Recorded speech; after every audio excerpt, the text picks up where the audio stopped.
प्रिय दर्शकों, राधे राधे, जय श्री कृष्ण। मैं आपका ज्योतिष सलाहकार सुदर्शनाचार्य संदीप त्रिपाठी आपके अपने YouTube चैनल एस्ट्रो राधे गुरु में आप सबका हार्दिक स्वागत एवं अभिनंदन करता हूं।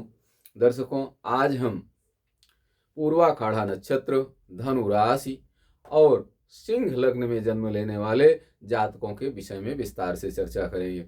ऐसे जातक जिनका जन्म पूर्वाखाड़ा नक्षत्र के अंतर्गत सिंह लग्न में हुआ है, इनका स्वभाव कैसा होता है, इनका करियर कैसा होता है, किन किन क्षेत्रों में रोजगार के अधिक अवसर उपलब्ध होते हैं, कौन से क्षेत्र रोजगार के लिए इनके ज़्यादा सुविधाजनक और अनुकूल होते हैं, इनका सकारात्मक पक्ष क्या होता है और नकारात्मक पक्ष क्या होता है, क्या क्या परेशानियां इनके जीवन में आ सकती हैं और उन परेशानियों से बचने का उपाय क्या है, इन सब विषयों पर विस्तार से चर्चा करेंगे। आइए एक नज़र आज के पंचांग पर डालते हैं। प्रिय दर्शकों, आज 31 दिसंबर 2024 दिन मंगलवार है। पौष शुक्ल पक्ष की प्रतिपदा तिथि है। आज प्रतिपदा तिथि आज रात 3:50 AM तक रहेगी। उसके बाद द्वितीया तिथि लग जाएगी। पूर्वाखाड़ नक्षत्र है। पूर्वाखाड़ नक्षत्र आज रात 12:56 AM तक रहेगा। राहु काल आज 3 PM से 4:30 PM तक रहेगा। आज कौन कौन से कार्य करने के लिए शुभ दिन है? पुंसवन, सीमांत, प्रसूति स्नान, इष्टिका निर्माण, धान्य स्थापनम आदि के लिए आज शुभ समय है। जो फसल खेतों से आकर के घर में रखी हुई है, उसको आज संग्रहित करने के लिए एक स्थान पर लंबे समय तक रखने के लिए अच्छा समय है। यात्रा की बात करें तो आज उत्तर दिशा की यात्रा करने से बचना चाहिए। आज पूर्व दिशा की यात्रा बहुत शुभदायी है। यदि पूर्व दिशा में रोजगार के लिए जाना चाहते हैं या धनार्जन के लिए जाना चाहते हैं या किसी विशेष काम के लिए जाना चाहते हैं जो बार बार प्रयास करने पर भी नहीं हो रहा है, तो आज जरूर जाएं। पूर्व दिशा की यात्रा आज बहुत शुभदायी है।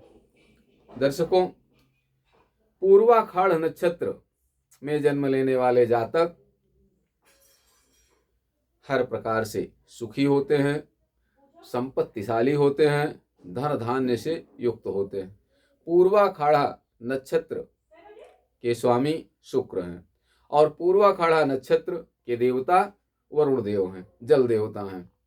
इसलिए पूर्वाखाड़ा नक्षत्र में जन्म लेने वाले जातक को पानी पीने की इच्छा बार बार होती है और रोजगार भी इनका पानी से ही संबंधित होता है।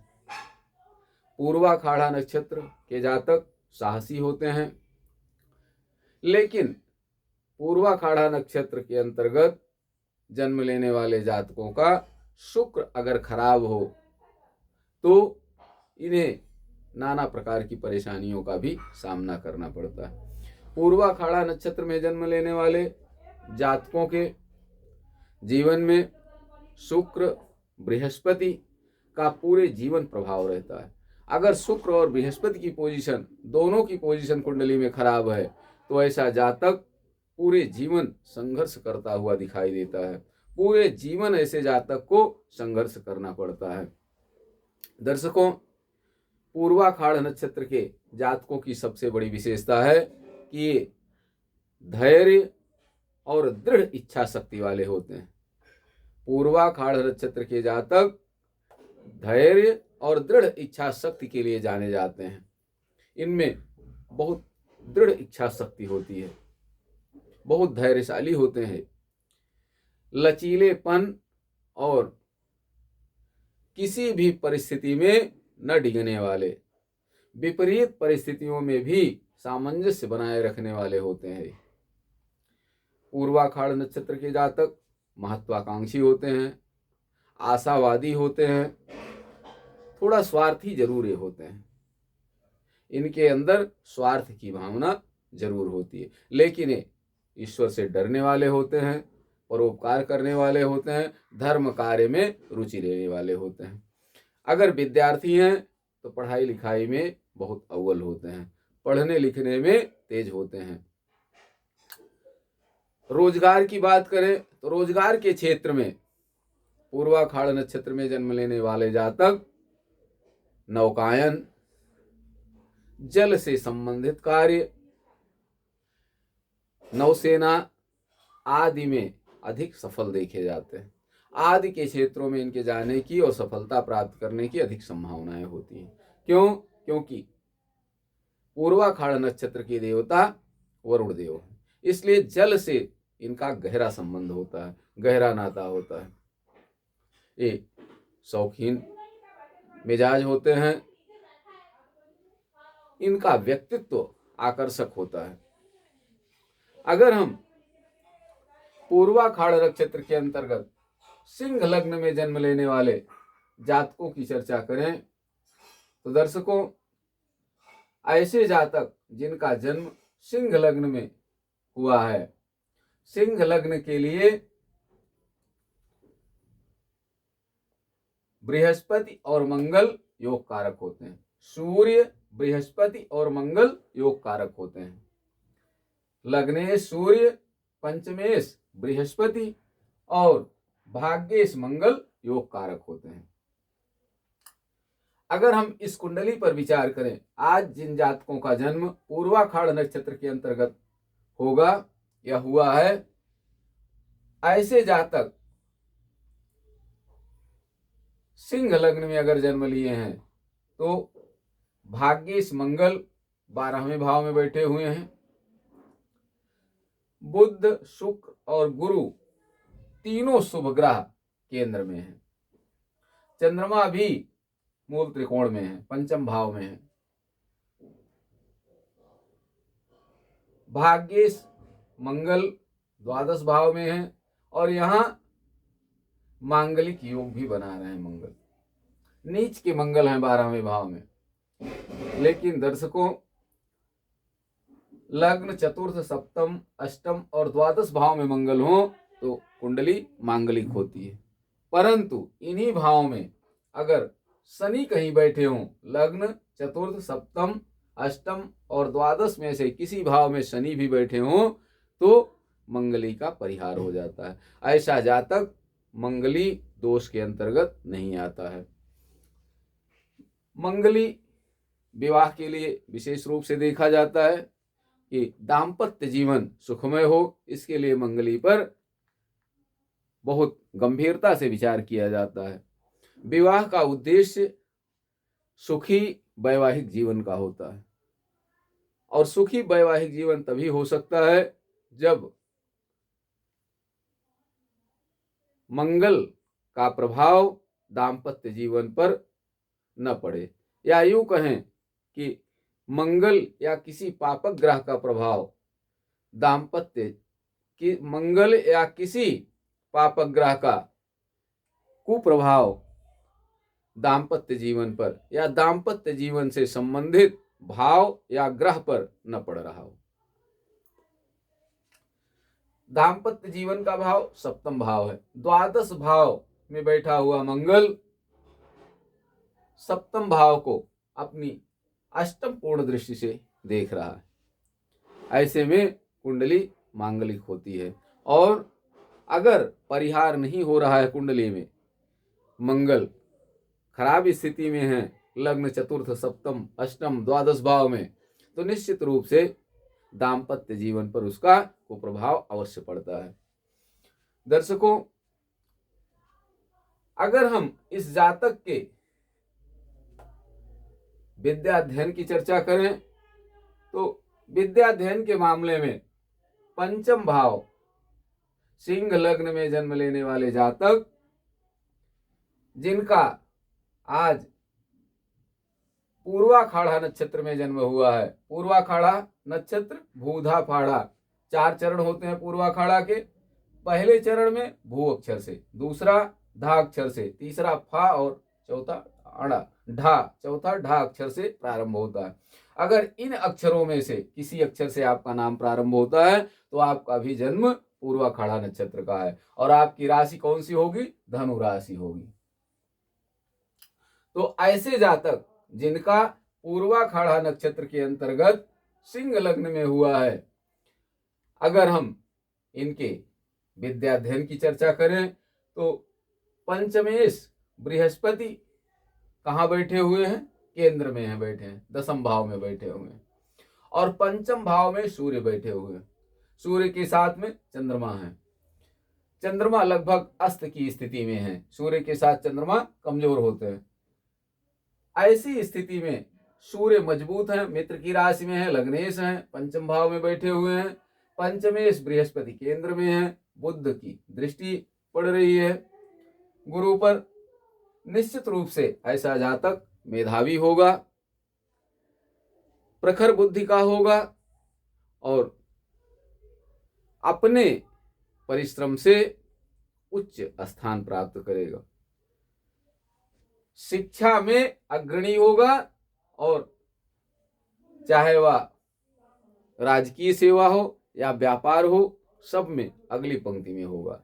अग्रगण्य होगा, नेतृत्व करने की क्षमता होगी जातक में। जातक स्वतंत्र जीवन जीना चाहेगा। अगर स्वतंत्रता में कोई बाधक बनेगा तो उससे बर्दाश्त नहीं होगा। अगर हम इनके भाग्य के विषय में देखें तो विद्या अध्ययन अच्छा होगा, रोजगार अच्छा होगा, धन की स्थिति अच्छी होगी, विदेश यात्रा का योग प्रबल है। जातक विदेश में जाकर के धनार्जन करेगा और अपार धन संपत्ति का योग है। अगर हम इस कुंडली पर विचार करें तो धनेश बुध और लाभेश भी बुध हैं, केंद्र में बैठे हुए हैं और बुध पर बृहस्पति की पूर्ण दृष्टि पड़ रही है। निश्चित रूप से ऐसा जातक महाधनवान होगा, इसमें कोई दो राय नहीं। धन की स्थितियां बेहद साउंड होगी, पढ़ने लिखने में अच्छी पोजीशन होगी। सुख होगा कि नहीं होगा, अगर हम इस पर विचार करें, चतुर्थेश मंगल भाग्येश भी हैं। मंगल की दो राशियां हैं, मेष और वृश्चिक। मेष और वृश्चिक के स्वामी होकर मंगल अपनी नीच राशि में द्वादश भाव में बकरी होकर बैठे हैं, 12वें भाव में बकरी होकर बैठे हुए हैं, अपनी नीच राशि में हैं। तो अपनी नीच राशि में मंगल बैठे हुए हैं और मंगल पर राहु की पूर्ण दृष्टि पड़ रही है। अष्टमस्थ राहु की पूर्ण दृष्टि मंगल पर पड़ रही है। ऐसी स्थिति में जातक धन धान्य से तो परिपूर्ण होगा, भूमि भवन वाहन का सुख होगा, लेकिन जातक बहुत सुखी नहीं होगा, भाग्यशाली बहुत नहीं होगा। दर्शकों, धन से सुख नहीं हो सकता है। सुख, मानसिक सुख जब तक जातक को जीवन में न मिले मनुष्य को, चाहे वह स्त्री हो चाहे पुरुष हो, अगर जीवन में मानसिक सुख नहीं है तो सुख नहीं कहा जाएगा। धन चाहे जितना हो, मानसिक सुख और शांति बहुत आवश्यक है। अगर पूर्वाखाड़ा नक्षत्र के अंतर्गत पहले या आज, विशेष करके आज जिन जातकों का जन्म होगा, जिनका मंगल नीच का होकर 12वें भाव में होगा, ऐसे जातक के जीवन में सुख बहुत नहीं होगा। क्यों? क्योंकि मंगल भाग्येश है और सुखेश है, नीच के होकर 12वें भाव में बैठे हुए हैं। जातक उग्र स्वभाव का होगा और अपने उग्रता के कारण कभी कभी अपना बहुत अनिष्ट कर लेगा। बंधन योग भी यहाँ बन रहा है, 12वां भाव बंधन का भी है, 12वां भाव मोक्ष का भी है। मंगल भाग्येश हैं, 12वें भाव में नीच स्थिति में बैठे हुए हैं। तो जातक अपने उग्र स्वभाव और क्रोध के कारण कभी कभी अपना और अपने परिवार का नुकसान करने वाला होगा, अपने व्यापार में घाटा उठाने वाला भी हो सकता है। शनि और शुक्र सप्तम भाव में बैठे हुए हैं। शनि खष्ठेश और सप्तमेश हैं, शुक्र दशमेश और तृतीयेश होकर के सप्तम भाव में बैठे हुए हैं।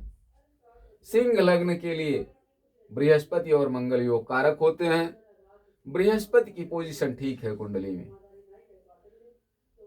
लेकिन मंगल की पोजीशन बहुत कमजोर स्थिति है, या यूं कहें खराब स्थिति में मंगल है। इसके लिए मंगल को स्ट्रांग करने की आवश्यकता जरूर होगी। अगर मंगल स्ट्रांग नहीं होंगे, मजबूत नहीं होंगे, शुभ फलदायक नहीं होंगे, तो इन शुभ ग्रहों का फल पूर्ण नहीं मिल पाएगा। एक मछली पूरे तालाब को गंदा कर देती है। तो नीच के मंगल भाग्येश और सुखेश होकर के 12वें भाव में बैठे हुए हैं, तो जातक धन से संपन्न होगा, पुत्र पत्नी से सुखी होगा, पुत्र पत्नी से युक्त होगा, लेकिन बहुत भाग्यशाली नहीं होगा। इसलिए मंगल को स्ट्रांग करने की जरूरत है। मंगल शुभ फल दे, इसकी आवश्यकता है। मंगल के वैदिक मंत्र का 4 गुना विधिवत जाप कराएं योग्य ब्राह्मण द्वारा और हवन कराएं। मंगलवार के दिन गौ माता को गुड़ और गेहूं या गुड़ रोटी खिलाएं। गोग्रास निकालने की परंपरा हमारे वैदिक सनातन धर्म में प्रारंभ से रही है कि पहली रोटी गौ माता को खिलाई जाती है। जो रोटी बनती है चूल्हा में, पहली रोटी गौ माता के लिए होती है। गोग्रास निकालना अनिवार्य होता है। तो गोग्रास निकालें। मंगलवार के दिन गौ माता को विशेष करके गुड़ रोटी या गेहूं खिलाएं। जो लोग गोग्रास नहीं निकाल सकते हैं किसी कारणवश या नहीं निकालना चाहते हैं, वो गेहूं और गुड़ खिलाएं। मंगलवार के दिन वैदिक मंत्र से मंगल के हवन करें। ओम अग्निम मूर्धादिवा ककुत्पति पृथिव्या पागुं रेतागुं सिजिनवती, इस मंत्र का जाप करें। ज़्यादा ना हो सके तो 1 माला जाप करें और इससे हवन करें। जो लोग इस मंत्र से नहीं कर सकते हैं हवन, या योग्य ब्राह्मण द्वारा नहीं करा सकते हैं, वो ओम अंग अंगारकाय स्वाहा मंत्र द्वारा हवन करें। खैर की लकड़ी हवन सामग्री में मिला के या घी में खैर की लकड़ी डुबो करके उससे हवन करें, तो मंगल अनुकूल होंगे, धन धान्य की वृद्धि होगी, स्वभाव में मधुरता आएगी, उग्रता की जगह सौम्यता आएगी, अपने बंधु बांधवों से प्रेम पुष्ट होगा और आर्थिक स्थिति और मजबूत होगी। दर्शकों, राजकीय सेवा के लिए, सिविल सर्वेंट के लिए, विशेष करके क्लास 1 सर्विस के लिए, IAS के लिए सूर्य और मंगल का स्ट्रांग होना बहुत आवश्यक है। मंगल अगर कमजोर हैं, कुंडली में नीच स्थिति में है, खराब भाव में बैठे हुए हैं, तो ऐसा जातक स्थिर होकर लंबे समय तक रह नहीं पाता। देखिए, पूर्वाषाढ़ नक्षत्र धैर्य और दृढ़ता के लिए जाने जाते हैं। जातक का जन्म पूर्वाषाढ़ नक्षत्र में हुआ है, लेकिन मंगल नीच के होके 12वें भाव में बैठे हुए हैं, इसलिए पूर्वाषाढ़ नक्षत्र का पूर्ण फल नहीं मिल पाएगा। जिन चीजों के लिए पूर्वाषाढ़ नक्षत्र जाना जाता है, धैर्य और दृढ़ इच्छा शक्ति का प्रतीक माना जाता है पूर्वाषाढ़ नक्षत्र को। पूर्वाषाढ़ नक्षत्र को लचीलेपन और प्रतिकूल परिस्थितियों में डटे रहने के लिए जाना जाता है। इन सब चीजों पर फर्क पड़ेगा कब? जब भाग्येश और सुखेश मंगल अपनी नीच राशि में खराब स्थान पर स्थित होते हैं। तो इसके लिए बहुत आवश्यक है कि ग्रहों का तालमेल ठीक हो, ग्रह अनुकूल स्थितियों में हो। कौन ग्रह कहाँ बैठा हुआ है, ये भी कुंडली में विशेष महत्व रखता है। अब आइए धनु राशि पर चर्चा करते हैं कि पूर्वाषाढ़ नक्षत्र में जन्म लेने वाले जातकों की राशि धनु होती है। धनु राशि के जातकों के लिए कैसा होगा?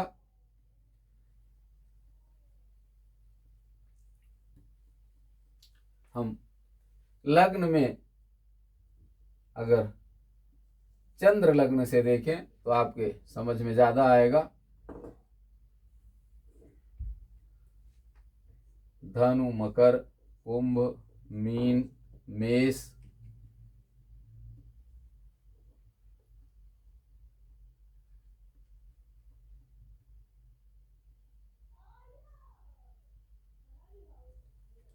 वृष, मिथुन, कर्क, सिंह, कन्या, तुला, वृश्चिक, इस प्रकार से राशियां हैं। एकादश भाव में शुक्र और शनि बैठे हुए, तृतीय भाव में कुंभ राशि में शुक्र और शनि है। मीन में चतुर्थ भाव में राहु है। वृष राशि में छठे भाव में गुरु है। अष्टम भाव में कर्क राशि में वक्री मंगल है और दसम भाव में केतु है। 12वें भाव में बुध है। वृश्चिक राशि, सूर्य चंद्रमा के साथ धनु राशि में, इस समय सूर्य धनु राशि में संचरण करना है। तो ऐसे जातक जिनकी धनु राशि है, आज जिनका इन 3 नक्षत्रों में से किसी नक्षत्र के अंतर्गत 2 दिन के अंदर जन्म हुआ है, चाहे वह मूल का जन्म हो, एयोभावी नाम से प्रारंभ हो, या भूधाखाड़ा पूर्वाखाड़ा नक्षत्र का जन्म हो, या उत्तराखाड़ा के प्रथम चरण का जन्म हो, ऐसे जातकों के लिए बृहस्पति, लग्नेश बृहस्पति राशि से छठे भाव में, धनु राशि के जातकों के लिए वर्तमान समय में भी, करंट में भी जो समय चल रहा है धनु राशि वालों के लिए बृहस्पति बहुत अनुकूल नहीं है, क्योंकि लग्नेश होकर बृहस्पति छठे भाव में बैठे हुए हैं। तो ऐसे जातक मुकदमा आदि से परेशान होंगे, प्रशासनिक रूप से सफलता नहीं मिलेगी। अगर प्रशासनिक जॉब में है तो पदोन्नति में व्यवधान उत्पन्न होगा, पदोन्नति देर से होगी। यदि राजकीय सेवा की तैयारी कर रहे हैं तो नौकरी मिलने में विलंब होगा। न्यायालय संबंधी विवाद लंबित रहेंगे, अपनों से मनमुटाव होगा, मित्र भी प्रतिकूल व्यवहार करेंगे। इन सब स्थितियां बन सकती हैं धनु राशि वालों के लिए। लेकिन एक सुखद बात यह है कि तृतीय का शनि धनु राशि वालों के लिए, तृतीयस्थ शनि बहुत शुभ फल दे रहे हैं। बृहस्पति से जितना बृहस्पति के षष्ठम स्थान पर होने से जितना नुकसान हो रहा है, जो कमियां हो रही हैं, उनकी पूर्ति करने का बहुत प्रयास कुंभस्थ शनि तृतीय भाव में करेंगे। कुंभ राशि में स्थित शनि तृतीय भाव में होकर के उन सब चीजों की भरपाई करने का काम करेंगे।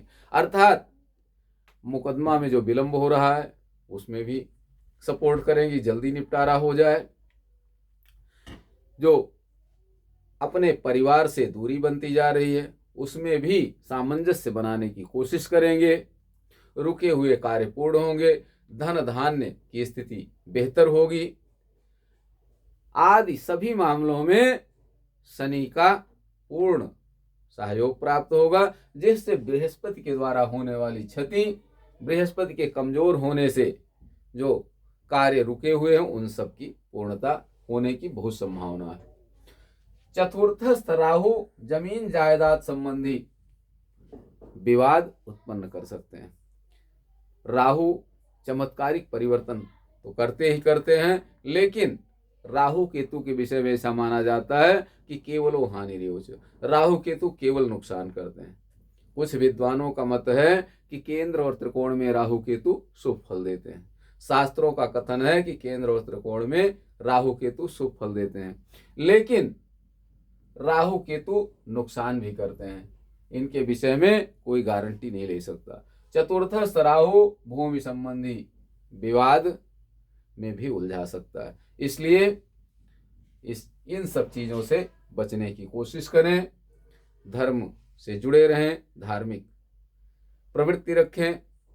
वैसे पूर्वाखाड़ नक्षत्र के लिए, पूर्वाखाड़ नक्षत्र में जन्म लेने वाले जातक धार्मिक होते हैं, ईश्वर को मानने वाले होते हैं, लेकिन यहीं पर अगर चंद्रमा खराब है या मंगल खराब पोजीशन में है, मंगल धनु लग्न धनु राशि के लिए मंगल पंचमेश और द्वादशेश होकर अष्टम भाव में बैठे हैं बकरी, ऐसी स्थिति में मंगल की पूर्ण दृष्टि भी शनि पर पड़ रही है, शुक्र पर पड़ रही है, मंगल की पूर्ण दृष्टि लाभ स्थान पर पड़ रही है।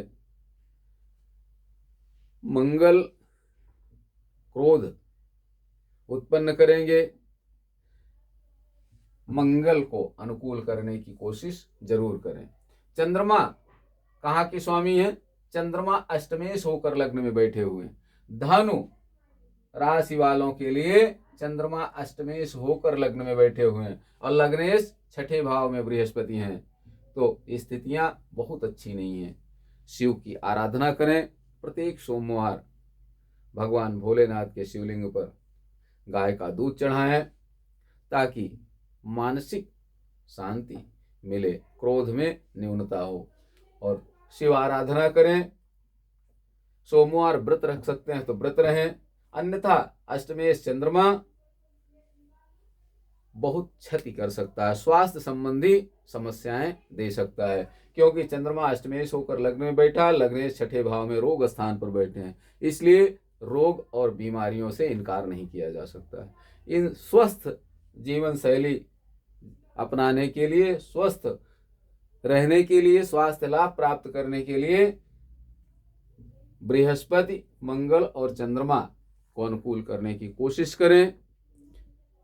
बृहस्पतिवार के दिन केला, आम,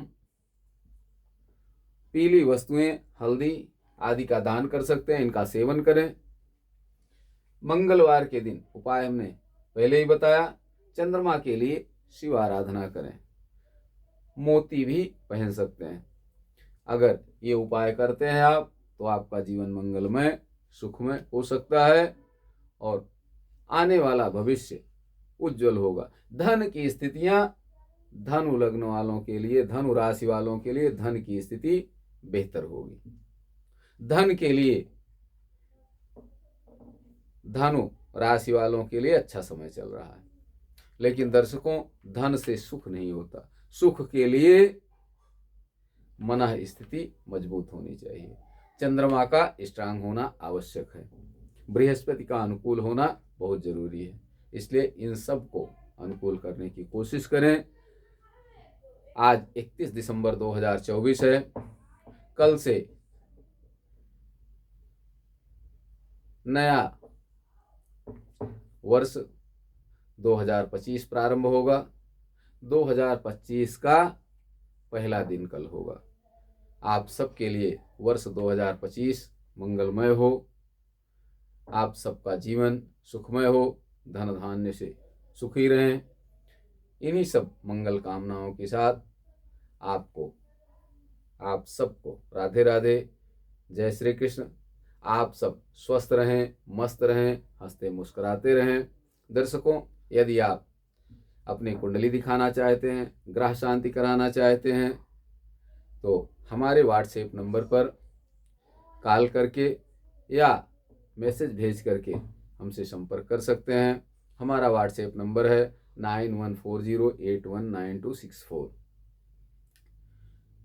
यदि आप कुंडली बनवाना चाहते हैं तो सप्तवर्गीय जन्म पत्रिका 40 पेज की विस्तृत फलादेश सहित कुंडली हाथ से बनाई जाती है। शुल्क आदि की जानकारी आप प्राप्त करके अपनी कुंडली बनवा सकते हैं, अपने बच्चों की कुंडली बनवा सकते हैं। धन्यवाद।